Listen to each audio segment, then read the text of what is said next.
catch on to what we're talking about as soon as we do. So, so what I've got here is these are sort of the common questions and answers that have been coming up right across the state, and and hopefully will satisfy any of the things you might come up with soon. But there'll be an opportunity for you to ask questions when we finish this. So we really have to reiterate. So thank you very much to the managers who've come on board with this, particularly if it's for the first time. I have to be frank with you that the managers are probably going to be the ones who are going to be working just as hard as coaches this time. So for those of you who've been managers before, who've thought that the manager's job was a little bit cruisy, you just did a couple of rosters and sort of swanned around a little bit, you'll actually be a bit busier this time, because your primary role is going to be the chief COVID Nazi for the team. Okay, you're the one that's going to need to make sure that everybody who's there is supposed to be there, and if there's anyone there who shouldn't be there, then the coach is going to be busy still coaching, and so it would be really helpful if you're the one that's able to deal with people who potentially are going to be sick. We must remember it's still the middle of winter. Today is the winter solstice, so welcome to the shortest day of the year. From here.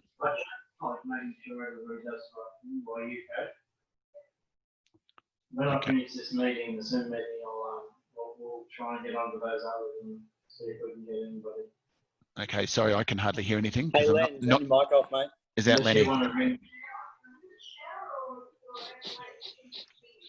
you can do whatever you like.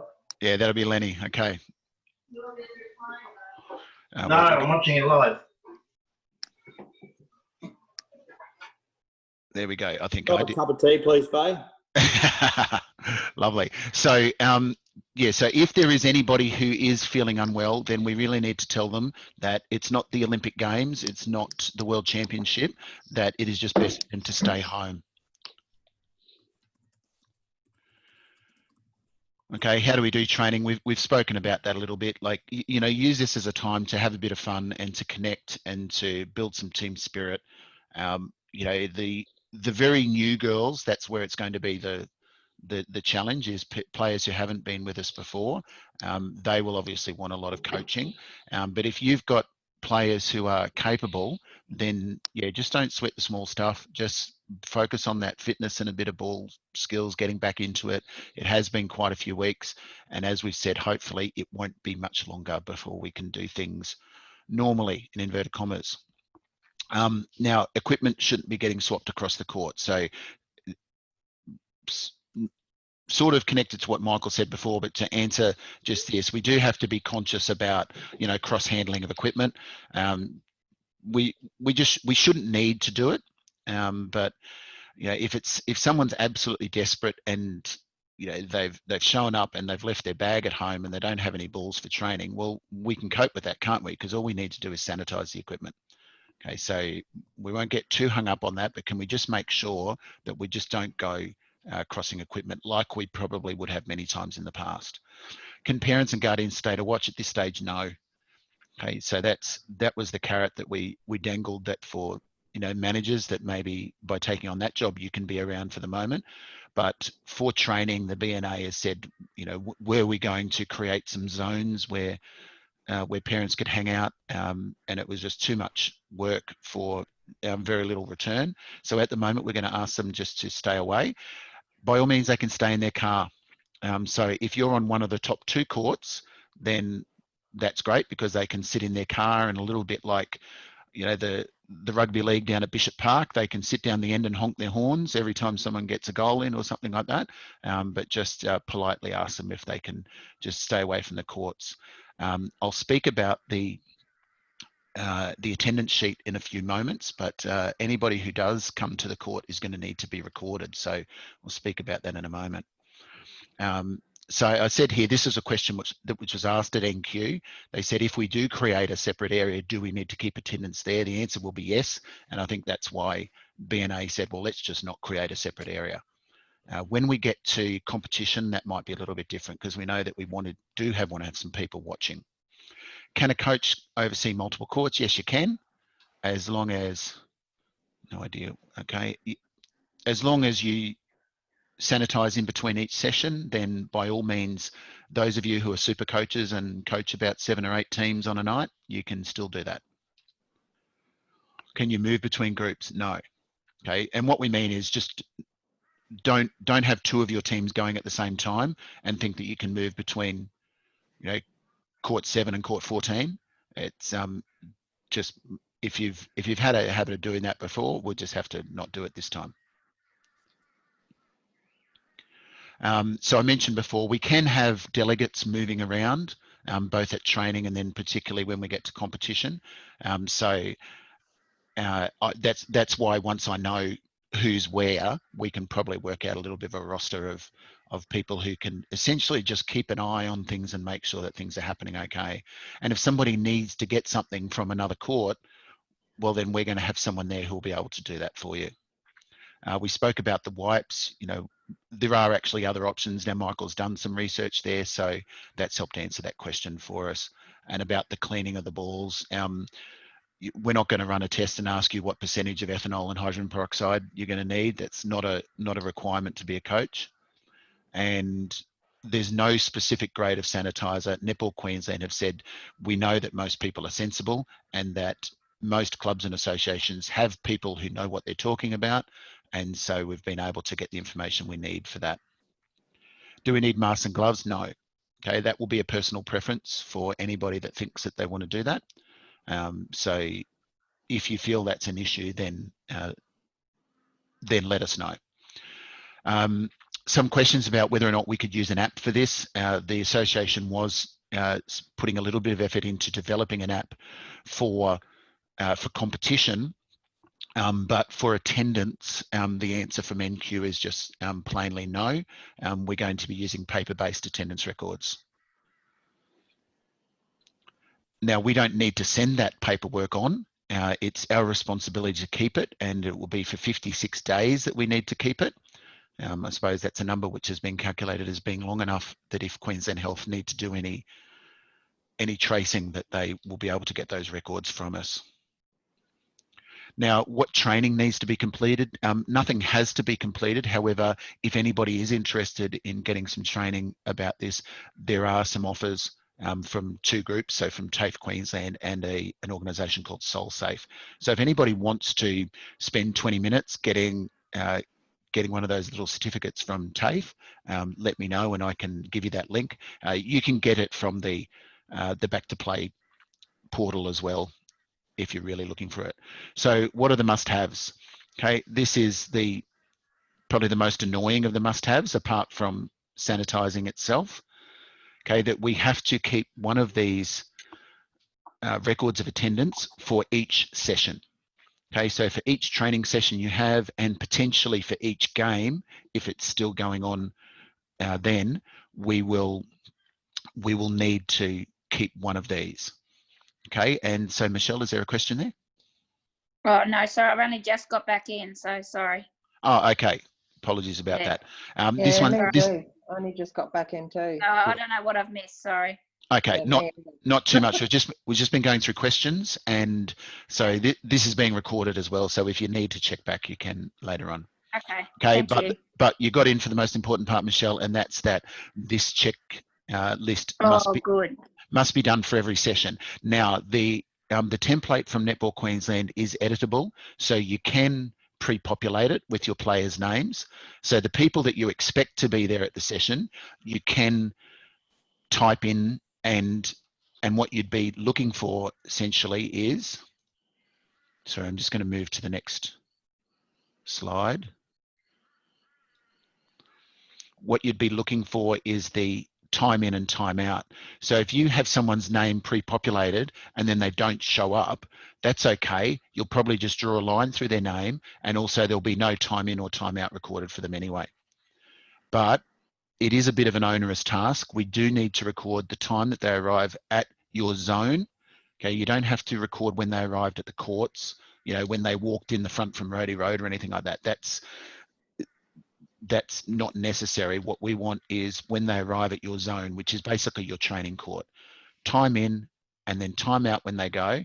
And when they arrive, you you're going to try and work out a really cool way to do this. You're supposed to ask each person these 3 questions. Okay, so we'll leave that up to coaches and managers as to how you do that. But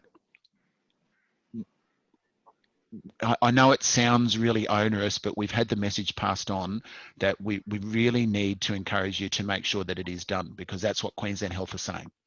That this is what makes this all okay, is if each time we meet our players, we get them to confirm that they are feeling okay and that they don't answer yes to any of those questions, then we're okay to keep going. Okay, if however we get a yes to any of those questions, then we're going to have to respond to that.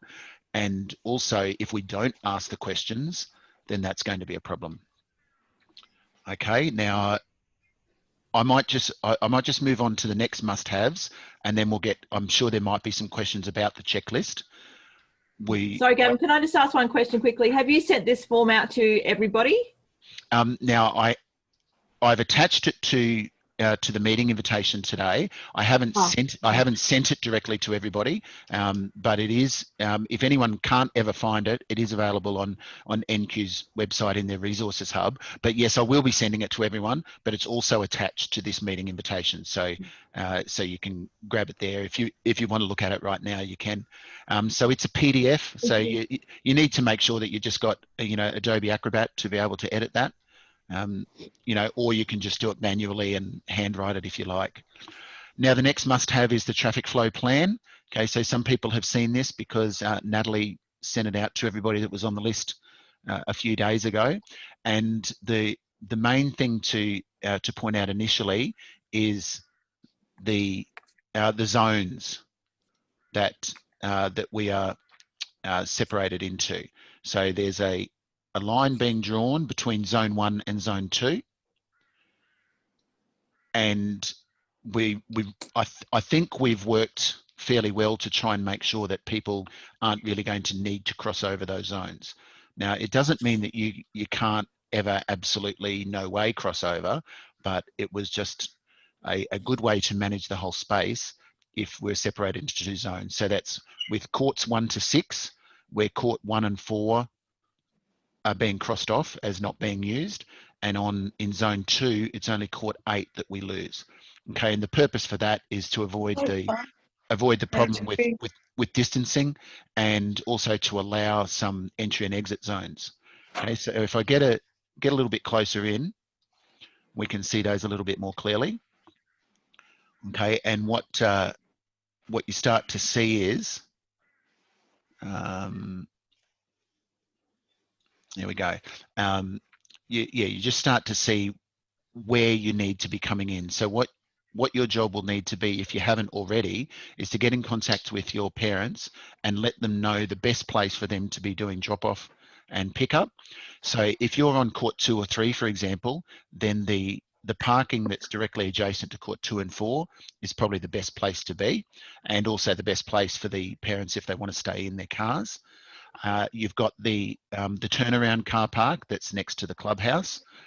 Okay, so that's a spot as well. But what you need to be looking at is the green and yellow arrows that are telling you where to go.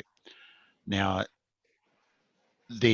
initially at one stage there was going to be just one entry zone one entry point for zone 1, and that was in the northwest corner up there next to court 1. Once they looked at the plan, they realised that, well, of course, if you're getting dropped off at the clubhouse and you're on court 5, well, then you'll just be able to enter court 5 straight from there, as long as you enter it from the right corner. Okay, so your job will be to just become experts of the space. So whatever court you're on, you just need to make sure that you know exactly where they should enter and exit, and particularly at your first training session, walk them through that and make sure they can do that. I know that some teams are deciding to meet at a central point. So some teams are saying if they're in a zone 1 court that they're going to meet up on adjacent to Rhodey Road, and then they'll walk through. So then the players will know where to do it from there. And likewise, if you're zone 2, then you might meet over on the grassed area opposite the large car park, or somewhere that you think is suitable. Okay, so Now, is there anybody that is seeing this diagram for the first time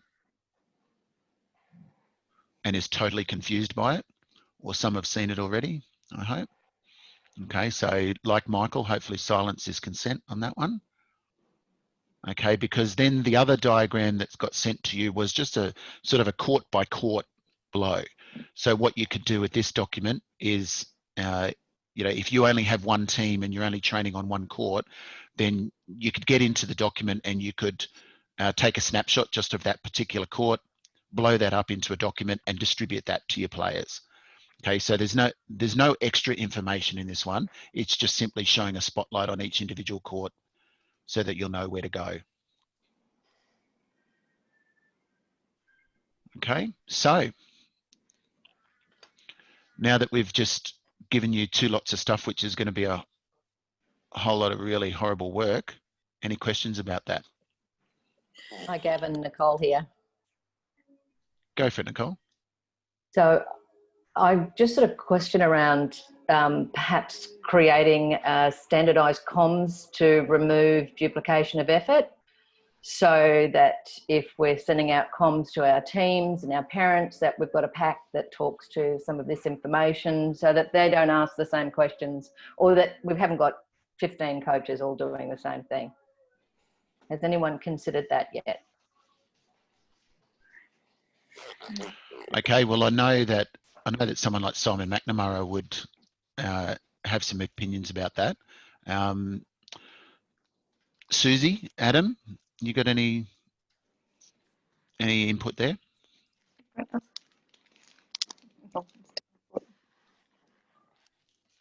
Go, Susie. No, I don't really have an opinion. I just sent out those diagrams to ultra parents and just explained where they could go in and out. So what are you saying, Nick? You're saying like one set of guidelines from Kedron Lions for all coaches and teams? Yeah, And then, it sort of removes the duplication of effort of a coach having to think, what are the words I want to say? It's just like, well, these are the rules. And, rather than just sending the pack out, I guess, too, that we've already created, there's lots of questions and answers which could be confusing. It's sort of just getting the important points to explain to the parents and explain to the kids, this is how it's going to work. That's all. It's just more about removing duplication. Yeah, I think the resource that Michael and Gavin have been trying to set up, and what we also have going on a Drive document is a sheet that's going to go in all packs. Obviously, the information can come from the club, okay. But personally, one of the things that I guess by being involved with my managers and having that information going out is it's helping me sort of have in my head what I need to do to remember come training night, the sort of processes that need to be adhered to. And look, hopefully we only do it 3 times and the practice was, only for 3 weeks and we're off and running. But there's obviously a very good chance that it's going to continue. And certainly in part, this will continue for probably into next season as well. So I guess I hear what you're saying, but maybe we are kind of doing that, or Gavin, that's part of the plan of having Gavin as the go-to person, setting up the information flow. And do we lose, I guess we're not losing all contact from coach and manager for individual teams, but they are part of that process. So I guess having it as a bit of a reminder is not a bad thing, or is it? Or are we just, like you said, are we just doubling up information and making too many emails and confusing people? Yeah, can we not have one that we could set out for everyone? Like, I mean, I've got to send out a team email, like probably tonight, and it's like the information that I give could be completely different from what another coach gives. I think that last document that explains exactly what happens on each court is the best one, I reckon. The exit and entry? Yeah, yep. No, I was going to send that. Yeah. I think that's pretty self-explanatory. Like, you go in here and you go out there. There's not much more, really. I agree. I think that whole document is good. Got everything. Yeah, so I am happy to to send out an all group message that's as condensed as possible, because some of what people have been seeing over the last couple of weeks has sort of come in little bits, and so I've been conscious that I want to try and reach a point where we say, okay, this is the information that we now need to get out, and that was the purpose of meeting today, was that I make sure that you guys are across that, and that I'm happy then to send something out. But I'm also conscious that whilst it sounds like there's no flexibility, there is actually a little bit of flexibility for some nuance. Like each team could actually just have a slightly different procedure. Like I mentioned, that some teams are saying we're going to meet in a central point, and then we'll go from there. Whereas other teams are like, like if you're talking KL Red, you just tell them the rules and then let them obey them. Whereas possibly for some of the Go teams, we might need a little bit of something a bit more. So that's why I'm happy to actually then have coaches do something which is a bit more specific to your team. But I actually did intend to send something out, Roxanne. So are people happy for that? Yes, please. I just don't want to be giving out the wrong information and totally backfiring on the club in any way. Totally. Yep. No, and also your question then, Nick, about a standardised form of communication. I think that's something, Adam, that we can look at as a committee, sort of moving forward, because I know that there are some clubs in some sports where when you join up, they say, okay, this is going to be the pipeline for communication. So Wendy, you'll know down at Brothers, for example, everyone's expected to sign up to Team App and to connect to Brothers, because they say that's going to be the way they let you know what's happening. And so there are many different options there for us to do it. But that could be something that we look at going forward. But for the moment, Nick, is it okay if we just rely on email? And then also there were a couple of resources that the BNA had that they were sticking on social media, that we might get our social media guru to just make sure that we're linking with that and sharing, so that some of the pertinent information just shows up on people's feeds. Yes, Michael? Yeah, that's all good. Sorry, I was just going to suggest, listening to all of that, that it would make sense to just have someone on the Kedron Lions or on the Facebook or something like that. I'd prefer Kedron Lions because I don't like Facebook, but if you just had like a link there to actually have like maybe an abridged version of the information, like sort of the key things that people need to know.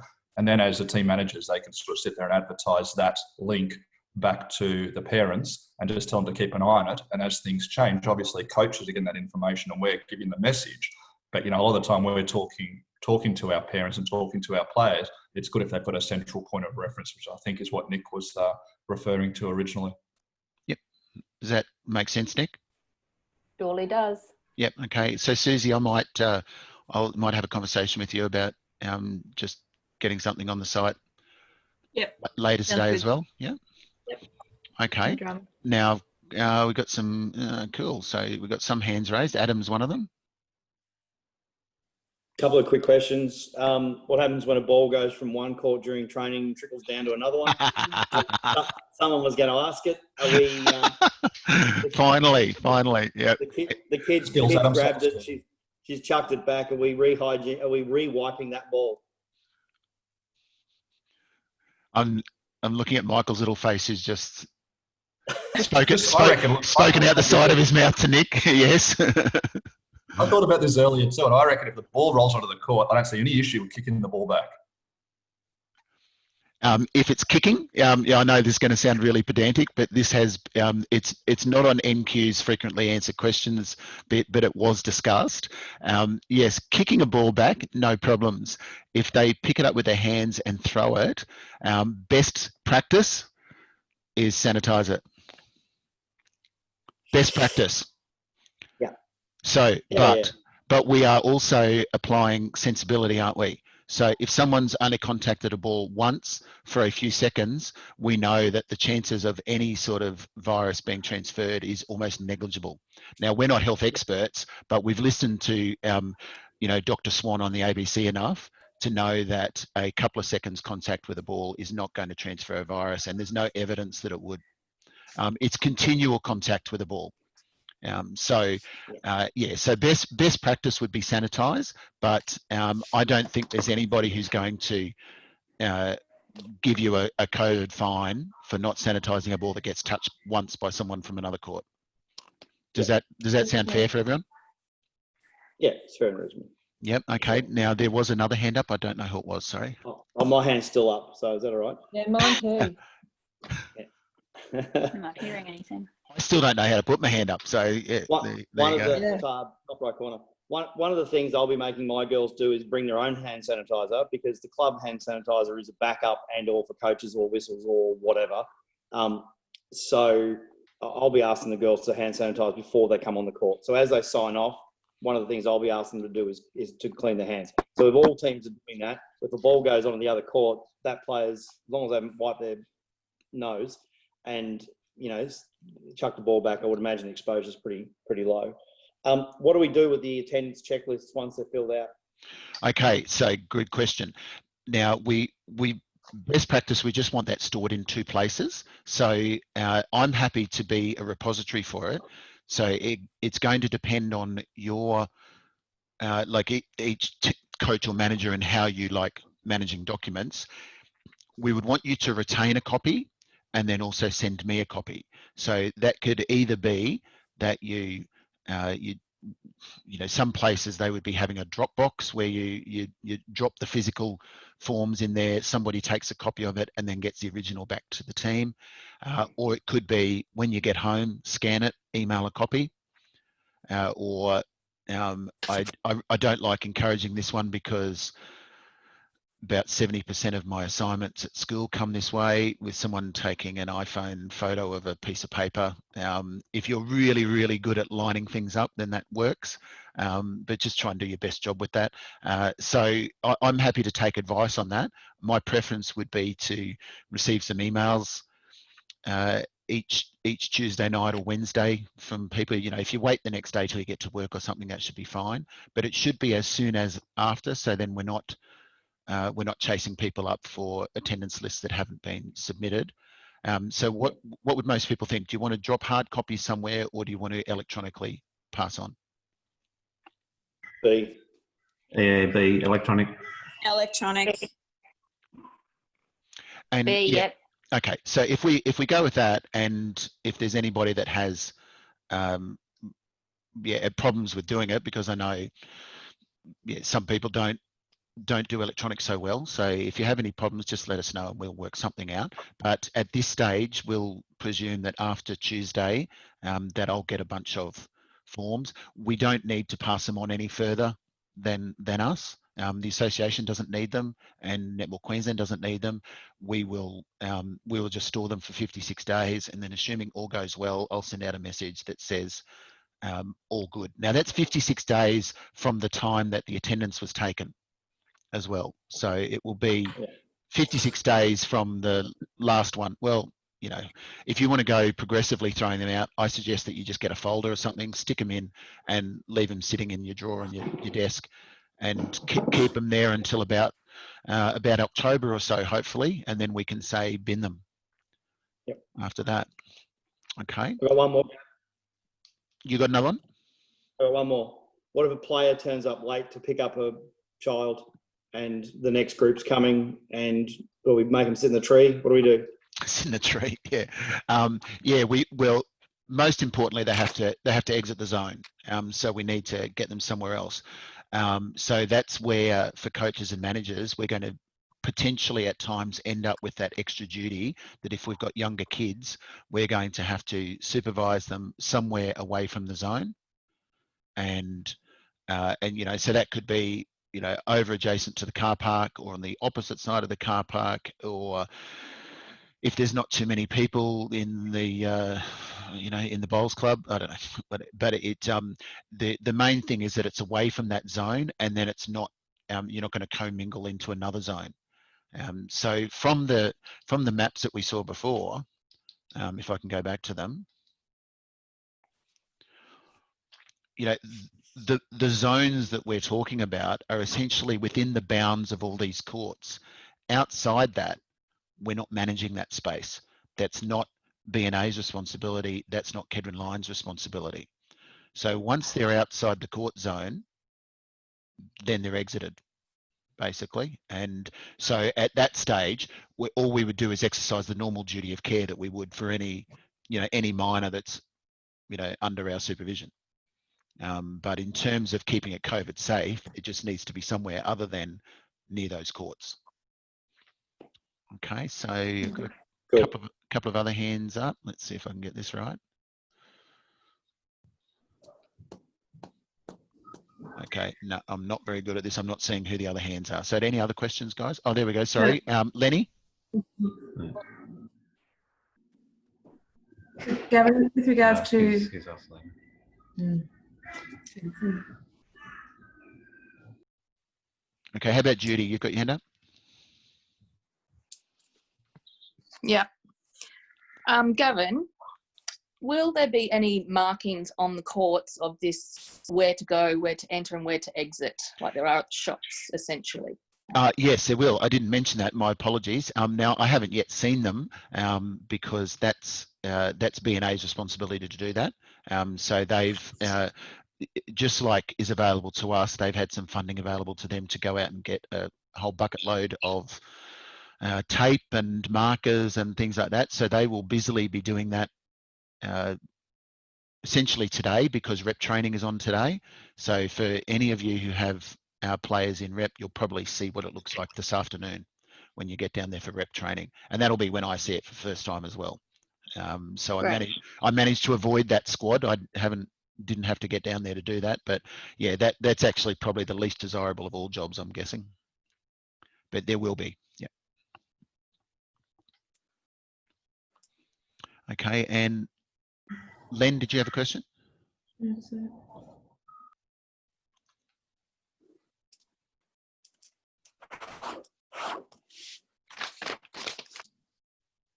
Okay, not too sure. Now, I'm conscious that we have gone over the hour and I don't want to keep you guys for too long. By all means, if there's a question that you have forgotten to ask or just couldn't quite find the words, email is absolutely fine, and most of you should also have my mobile if you have any questions. Have I got a real quick one for you? Yeah. You talked about the numbers on courts before. I'm sharing a court with 9 kids, 1 coach, 1 manager. It's 11 times 2 is 22. We're breaking the rule. Do we need to talk about offline? The managers should be somewhere else then.